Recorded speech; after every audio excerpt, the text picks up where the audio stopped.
अस्सलाम वालेकुम students, hope you are doing well. Accounting Circle के चैनल के ऊपर खुशामदीद। स्टूडेंट, जैसा कि आपको मालूम है कि हमारा कॉस्ट वॉल्यूम प्रॉफिट एनालिसिस का चैप्टर चल रहा था और आज हमारा उसका 6th लेक्चर है।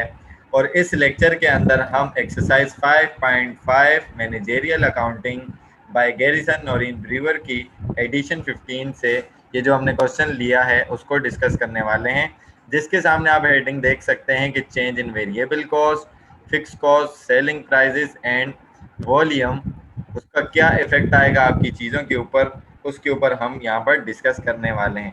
ये क्वेश्चन अच्छा खासा कॉन्सेप्चुअल क्वेश्चन है और अगर आप इस क्वेश्चन को अच्छे तरीके से समझ पाते हैं तो इसके बाद इंशाल्लाह जो हम चैप्टर पढ़ेंगे डिफरेंशियल एनालिसिस या रेलिवेंट कॉस्ट इंफॉर्मेशन, उसके अंदर भी डिसीजन मेकिंग के लिए आपका ये वाला क्वेश्चन अगर आपने अच्छे से समझा होगा तो ये क्वेश्चन या इसके अंदर के कॉन्सेप्ट आपको फ़ायदा देंगे।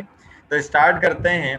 वीडियो पूरी देखने से पहले मेरे चैनल को सब्सक्राइब करें और वीडियो को ज़्यादा से ज़्यादा शेयर करें। तो आपको क्वेश्चन में कह रहे हैं data for Harman Corporation are shown below, ठीक है ना। डेटा गिवन है, आपको कह रहे हैं पर यूनिट के हिसाब से और उसकी परसेंट ऑफ सेल्स भी दी हुई है। सेलिंग प्राइस जो है वो $90 है पर यूनिट, जो कि 100% हुआ। वेरिएबल एक्सपेंसेस कितने हैं? $63 पर यूनिट के हिसाब से, जो कि सेल का 70% है। और माइनस किया तो कंट्रीब्यूशन पर यूनिट $27, जो कि सेल का 30% बनता है।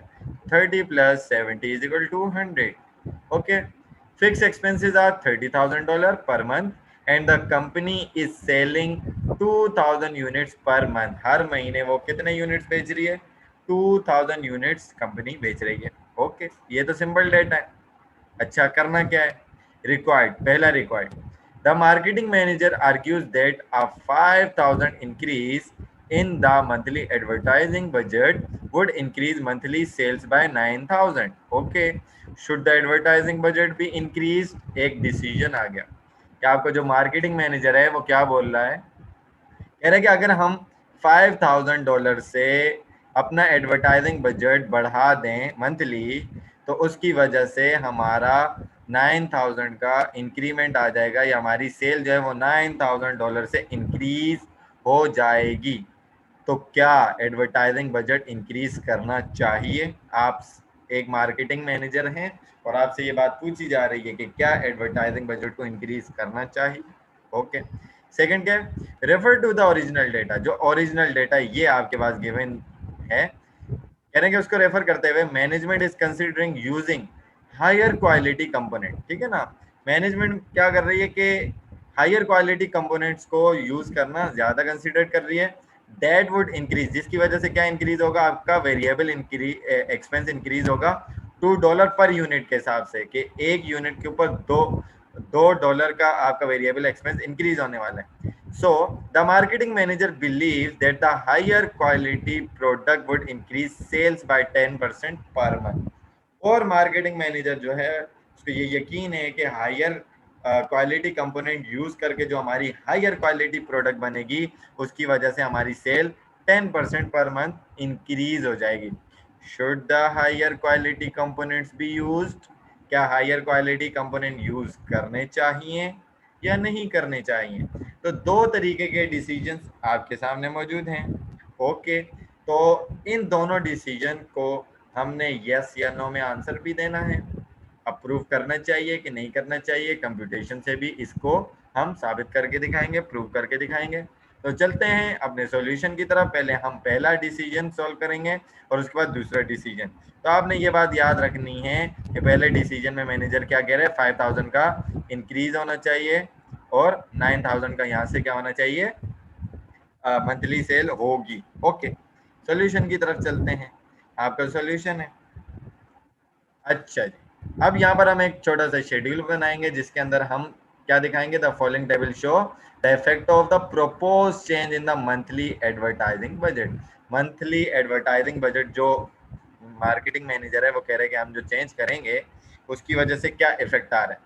सबसे पहले हम करंट इफेक्ट देखेंगे, फिर इफेक्ट ऑफ एडवर्टाइजिंग बजट देखेंगे और फिर डिफरेंस देखेंगे कि कितना आ रहा है। उससे हमें पता लग जाएगा कि भाई हमने एडवर्टाइजिंग बजट को अप्रूव करना चाहिए कि नहीं करना चाहिए।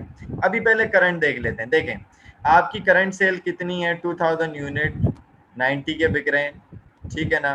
तो 2 के यूनिट्स जो हैं वो 90 के हिसाब से बिकेंगे, तो 2 9 जार 180 यानी कि 18, तो आपकी सेल कितनी हो गई, $180,000 की हो गई।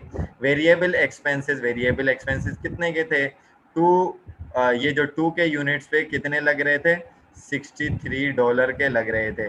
तो 2 के multiply by 63 is equal to 126, ठीक है ना। $126,000 के आपके वेरिएबल एक्सपेंसेस हो गए। आपने इसमें से माइनस करवाया तो आपका कंट्रीब्यूशन मार्जिन कितना हो गया, 54,000 का। और आपकी फिक्स कॉस्ट कितनी थी, आपकी फिक्स कॉस्ट थी $30,000। आपने कंट्रीब्यूशन मार्जिन में से माइनस करवाया तो आपकी नेट ऑपरेटिंग इनकम करंट जो चल रही है वो $24,000 की चल रही है। ओके, अच्छा जी। अब इफेक्ट क्या आया एडवर्टाइजिंग बजट का, उसने बोला था एडवर्टाइजिंग बजट बढ़ाने से 5,000 का आपकी 9,000 से सेल जो है वो इंक्रीज हो जाएगी। 180,000, एक तो आप इसका टोटल इफेक्ट ले लें कि पहले आपकी सेल थी $1,80,000, उसके अंदर आप 9,000 का इंक्रीज करवाएं, 9K का, यानी कि 9,000 आप प्लस करवा लें एक तरीके से, और 9,000 का इंक्रीज जो है वो कितना बन जाएगा, 189। ये इस तरीके से कर सकते हैं। दूसरा क्या है कि आपके पहले यूनिट 2 के बिक रहे थे, सही है ना। 9,000 इंक्रीज करने का मतलब क्या है कि 9,009 के जो यूनिट जो सेल इंक्रीज हो रही है उसको आप डिवाइड करवा दें। पर यूनिट आपका कितने का था, 90 का था, तो डिवाइड करवाएंगे तो इसका मतलब क्या है कि आपके यूनिट के हिसाब से 100 यूनिट ज़्यादा सेल हो रही है। तो टोटल यूनिट इफेक्ट के बाद कितने सेल हो रहे हैं, 2100। उसको आपने 90 से मल्टीप्लाई करवाया तो आपके पास सेल कितनी आ जाएगी, 189 आ जाएगी। तो आप टोटल के हिसाब से करवाएं, यूनिट के हिसाब से करवाएं, आंसर सेम आएगा। इसी तरीके से आपके जो वेरिएबल एक्सपेंसेस हैं 2100 यूनिट्स हो गए, तो वेरिएबल एक्सपेंस भी क्या होगा, चेंज होगा, क्योंकि लेवल ऑफ एक्टिविटी क्या हो चुका है, चेंज हो चुका है। तो आपके पास यहाँ पर वेरिएबल एक्सपेंस आ जाएगा 1,32,300 का। जब आप माइनस करवाएंगे तो आपका कंट्रीब्यूशन मार्जिन कितना हो जाएगा, 56,700 का। और आपकी फिक्स एक्सपेंस जो या फिक्स कॉस्ट है वो चेंज हो जाएगी।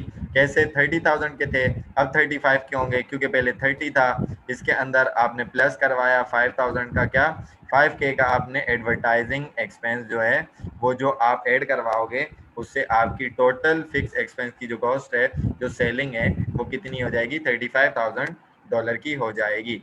तो अब यहाँ से आपने जब माइनस करवाया 56,700 में से 35,000 का फिक्स एक्सपेंस कंट्रीब्यूशन मार्जिन में से, तो आपकी नेट ऑपरेटिंग इनकम कितनी आ रही है, 21,700।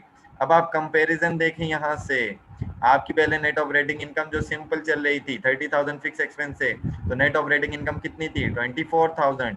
अब एडवर्टाइजिंग बजट बनाया तो आपकी नेट ऑपरेटिंग इनकम कितनी है, 21,700, डिक्रीज हो रही है। आपको मैं डिफरेंस से भी बता देता हूँ, करंट आपकी सेल कितनी थी, 180, और एडवर्टाइजिंग बजट के इफेक्ट से कितनी, 189, तो इंक्रीज तो हो रहा है 9,000 से। ओके, करंट आपका वेरिएबल एक्सपेंस 126 था और एडवर्टाइजिंग बजट के इफेक्ट से 132 हुआ। ओके, 6,300 इंक्रीज हो रहे हैं ना, तो माइनस करवाया तो 2,700 बच रहे कंट्रीब्यूशन मार्जिन से। तो कंट्रीब्यूशन मार्जिन बेसिकली कम हो रहा है टोटल में। ओके, 2,700 का आपका जो फिक्स एक्सपेंस है वो सेम नहीं रहा, यानी कि 5,000 से जब इंक्रीज किया तो 2,700, और फिक्स एक्सपेंस जब आपने माइनस करवाया तो 2,300 रुपीज की नेट ऑपरेटिंग इनकम माइनस में आई, यानी कि डिक्रीज हो गई इतने से। तो इसका मतलब क्या हुआ कि ये तो आपको माइनस में लेकर जा रहा है एडवर्टाइजिंग बजट, जो के मैनेजर ने बोला था कि भाई हम 5,000 से बढ़ा देते हैं, उसका इफेक्ट आपकी नेट ऑपरेटिंग इनकम के ऊपर क्या आ रहा है, डिक्रीज में आ रहा है। So the advertising budget should not be approve नहीं करना चाहिए, because it would lead to decrease in net operating income of $2,300, क्योंकि इसकी वजह से $2,300 की नेट ऑपरेटिंग इनकम जो है वो कम हो रही है। तो इस एडवर्टाइजिंग बजट को या इस डिसीजन को हमें अप्रूव नहीं करना चाहिए। ठीक है जी, अब चलते हैं हम इसके दूसरे डिसीजन की तरफ और देखते हैं कि हमारे पास क्या क्या चीज आ रही है। ठीक है जी, तो सेकंड वाले में उसने बोला था या मैं यहाँ पर पढ़कर भी बता देता हूँ, the following table show the effect of propose change in higher quality component, उसने बोला था हम चेंज करेंगे, जिसकी वजह से वेरिएबल एक्सपेंस जो है वो $2 पर यूनिट के हिसाब से क्या हो जाएगा, चेंज होएगा, और जो सेल्स है वो 10% पर मंथ जो है वो इंक्रीज कर जाएगी। ओके, 10% इंक्रीज कर जाएगी। ओके, पहले वाले की तरह अब भी करंट और जो चेंजिंग है और डिफरेंस का इफेक्ट है उससे देख लेते हैं।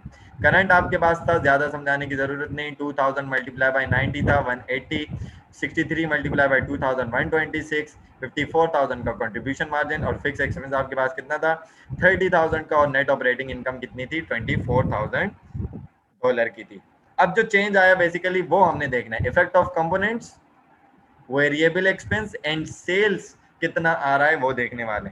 अब उसने बोला था कि आपकी सेल जो है वो 10% से इंक्रीज हो जाएगी। आप कितने यूनिट्स बेच रहे थे, 2000 यूनिट्स बेच रहे थे। ओके, 2000 का 10% कितना होता है, 2000 का 10% होता है भाई 200, तो 200 से आपके यूनिट इंक्रीज हो जाएंगे, कॉस्ट पर यूनिट इंक्रीज नहीं, ठीक है ना, यूनिट जो इंक्रीज हो रहे हैं सेल हो रही है, तो 2200 हो जाएंगे, 2200 मल्टीप्लाई बाय 90, एक यूनिट कितने का सेल कर रहे थे 90 का, मल्टीप्लाई किया तो आपकी टोटल सेल चेंज होकर कितनी हो गई 1,98,000 की हो गई। ओके, इसका मतलब क्या हुआ कि वेरिएबल के अंदर भी जो यूनिट्स हैं वो चेंज हुए, और वेरिएबल एक्सपेंस के अंदर उसने बोला था कि आपका वेरिएबल एक्सपेंस ₹2 से या $2 से इंक्रीज कर जाएगा। पहले 63 था, अब 2 से इंक्रीज हुआ तो टोटल कितना हुआ 65, कितना हुआ 65, तो 2200 यूनिट्स मल्टीप्लाई बाय 65, तो आपका वेरिएबल एक्सपेंस भी इंक्रीज हो गया, $1,43,000 से हो गया, तो 198 में से 143 माइनस करवाया तो आपके पास क्या आ रहा है $55,000 का क्या आ रहा है कंट्रीब्यूशन मार्जिन आ रहा है। सही है जी। और उसके बाद आप माइनस करवा देंगे फिक्स एक्सपेंस, उसके अंदर कोई चेंज नहीं था, उस फैक्टर के अंदर आपका कोई भी चेंज नहीं है, ठीक है। आपने फिक्स कॉस्ट जब चेंज नहीं हुई तो इसका मतलब क्या हुआ कि वो स्प्रेड भी नहीं हुई ज्यादा यूनिट्स के ऊपर, ठीक है ना, जितने थे उसके ऊपर ही रही और वो और कमी दिखाएगी, ठीक है ना। तो 55,000 में से 30 माइनस करवाया तो ये आपके पास 25,000 का क्या आ रहा है नेट ऑपरेटिंग इनकम आ रहा है। पहले 24 थी, अब 25 है, इसका मतलब क्या हुआ 1000 से इंक्रीज हो रहा है। आप डिफरेंस से भी देख सकते हैं, पहले 180 था अब 198, तो डिफरेंस ऑफ सेल इज 18,000, और आपके पास वेरिएबल एक्सपेंस 126 के थे, अब 143 है, तो चेंज हुए 17 से इंक्रीज हुए, माइनस करवाया तो आपके पास 1000 का कंट्रीब्यूशन मार्जिन आया, फिक्स एक्सपेंस का कोई इफेक्ट नहीं, तो आपकी नेट ऑपरेटिंग इनकम क्या हुई 1000 से इंक्रीज हो गई। जब आपकी नेट ऑपरेटिंग इनकम इंक्रीज होगी it means so the higher quality component should be approve, higher quality जो कंपोनेंट्स हैं वो अप्रूव करने चाहिए, जिसकी वजह से आपका वेरिएबल एक्सपेंस $2 से इंक्रीज होगा और सेल भी आपकी 10% से इंक्रीज होगी, जिससे आपकी नेट ऑपरेटिंग इनकम जो होगी वो $1,000 से इंक्रीज कर जाएगी। सो आई होप कि ये क्वेश्चन और इसके सॉल्यूशन आप अच्छे तरीके से समझ में आ चुके होंगे। अगर इसके अंदर आपको कोई कंफ्यूजन होती है तो आप कमेंट सेक्शन में क्वेश्चन करके पूछ सकते हैं।